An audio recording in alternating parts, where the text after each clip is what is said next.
నేను ఇప్పుడు సినిమా చూసి వస్తున్నాను. ఈ సినిమా చూసొచ్చే లోపే అంటే సినిమా కరెక్ట్‌గా రిలీజ్ అయిందా లేదని కూడా చూడకుండా ఆ సినిమా మీద నెగెటివ్ రివ్యూస్ రాసేశారు.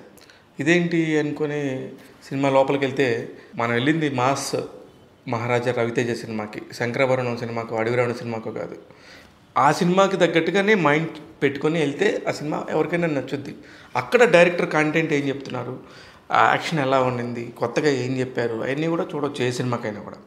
కానీ ప్రాబ్లం ఏంటంటే ఒక సినిమా థియేటర్కి వెళ్ళే లోపే అట్లా ఉందంట ఇట్లా ఉందంట అని చెప్పి రావటం అనేది చాలా బాధాకరం. ఇండస్ట్రీకి అసలు చాలా చాలా బ్యాడ్ సిమ్టమ్స్ ఇవి. ఎందుకంటే మంచి సినిమా చేసినప్పుడు లేకపోతే ఏ సినిమా అయినా సరే మంచి సినిమా అనుకునే చేస్తారు. కానీ ఆ సినిమాని కనీసం సినిమా చూసేదాకా కూడా ఫీలింగ్ ఇవ్వట్లేదు.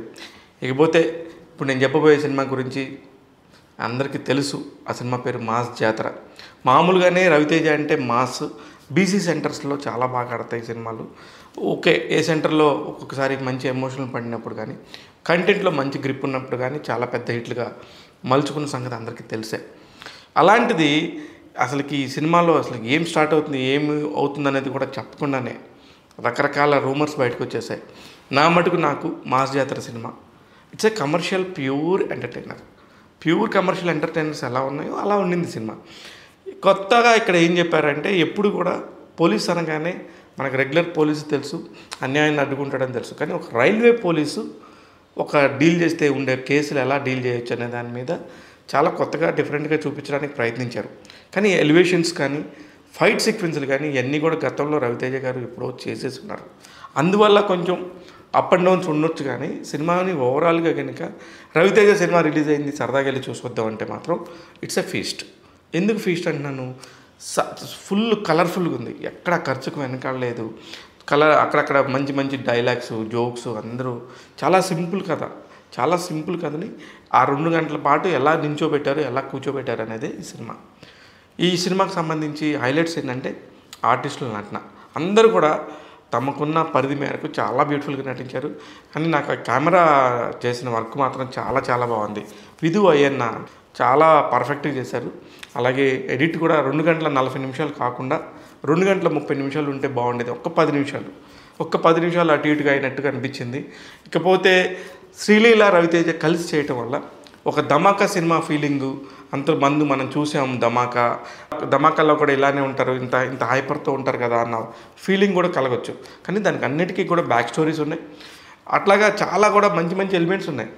ముఖ్యంగా గమనిస్తే విక్రమార్కుడు సినిమాలో కనుక రాజు కనకాల వైఫ్ని ఒక విలన్ తీసుకెళ్తే ఆ రాజు కనకాల ఎలా ఫీల్ అవుతాడు, అంత ఫీలింగ్, ఎమోషను ఇట్లాంటి సందర్భం ఇక్కడ ఉన్నప్పటికీ కూడా ఇక్కడ ఆ ఫీల్ కొంచెం మిస్ అయింది.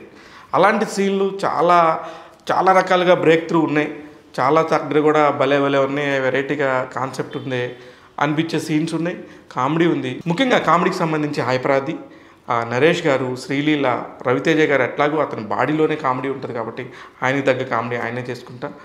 అజయ్ ఘోష్ గారు, చాలామంది చాలా బ్యూటిఫుల్గా కన్వర్జేషన్ ఉంది. ముఖ్యంగా అన్నిటికంటే బాగా చెప్పాల్సింది నవీన్ చంద్ర గారి పర్ఫార్మెన్స్ మాత్రం నెక్స్ట్ లెవెల్లో అనిపించింది. మిగతా క్యారెక్టర్స్ అందరు కూడా బాగున్నాయి. సముద్రకన్య గారు జస్ట్ ఒక గెస్ట్ అపీరెన్స్ రోల్ లాగా ఉంది. ఇలాగ అన్నీ కూడా టైంపాస్ చేసుకోవడానికి వెళ్తే కనుక ఈ సినిమా పక్కా టైంపాస్ మూవీ, ఎక్కడా కూడా బోర్ కొట్టదు. టక్మని కాకపోతే మరీ ఓవర్ ఫైట్స్ మనం అంతా చూసి బాగా ఫైట్స్ ఇష్టం లేని వాళ్ళు, అబ్బాయి ఇవన్నీ అంతకుముందు రవితేజ గారు చేసేసారు కదా అనుకునే వాళ్ళకి అదేదో ఒక రొటీన్ ఫిలిం లాగా అనిపిస్తుంది. కానీ రెగ్యులర్ ఒక ఆడియన్స్ సినిమా చూద్దాం, ఎంజాయ్ చేద్దాం అనుకునే వాళ్ళకి ఇవేం అడ్డుపడవు. డెఫినెట్గా వెళ్ళి సరదాగా సినిమా చూసేయచ్చు. మంచి మంచి పాటలు ఉన్నాయి, అంతా కూడా కలర్ఫుల్గా ఉండింది. అసలు అంత ఖర్చు అంత భారీగా పెట్టడం అన్నిటికంటే బాగా నచ్చింది నాకు art director Nagendra Tangella, production designer లాగా చేశారు. ఆయన వర్క్ అయితే మాత్రం నిజంగా చాలా నచ్చింది. చాలా కొత్తగా విజువల్స్గా చూపించడం కోసం ఎంత రకాలుగా ఆయన బ్యాక్గ్రౌండ్స్ కానీ, ఆ సిటీని కానీ, ఆ రైల్వే స్టేషన్ సెట్ కానీ, చాలా సెట్స్ కూడా నాగేంద్ర గారి వర్క్ చాలా ప్యూర్గా కనబడింది. ఇలాగా చెప్పుకుంటూ పోతే డ్రెస్సింగ్లు కూడా చాలా కొత్తగా రవితేజ గారు ఒక ఏదో లవర్ బాయ్ లాగా ట్రై చేశారు. బ్యాక్ అండ్ లాస్ట్లో ఒక ఇంటర్వెల్ తర్వాత ఒక సీన్ వస్తుంది రాజేంద్ర ప్రసాద్ గారి సీన్ అయితే మామూలుగా ఉండదు. అల్లు అర్జున్ గారు, బ్రహ్మానందం గారు చేసిన రేసుగుర్రం సినిమాకి సంబంధించిన సీన్స్ గుర్తొస్తాయి. ఇలాగే ఈ సినిమాలో మంచి మంచి సినిమాలు అంతకుముందు హిట్ అయిన సినిమాలకు సంబంధించిన కొన్ని సీన్లు అలా అలా మధ్యలో మనకి గుర్తు రావడం అనేది ఖచ్చితంగా జరుగుతుంది. ఇలాంటివే చిన్న చిన్న డ్రాబ్యాక్స్ ఉన్నాయి తప్ప సినిమా పరంగా పర్ఫెక్ట్గా ఒక నావెల్ స్టోరీ లాగా అందరూ కూడా నావెల్ స్టోరీ లేదు అవన్నీ మాస్ మహారాజా రవితేజ సినిమా అని అలానే ఊహించుకుని వెళ్తే దీన్ని 100% న్యాయం జరిగింది.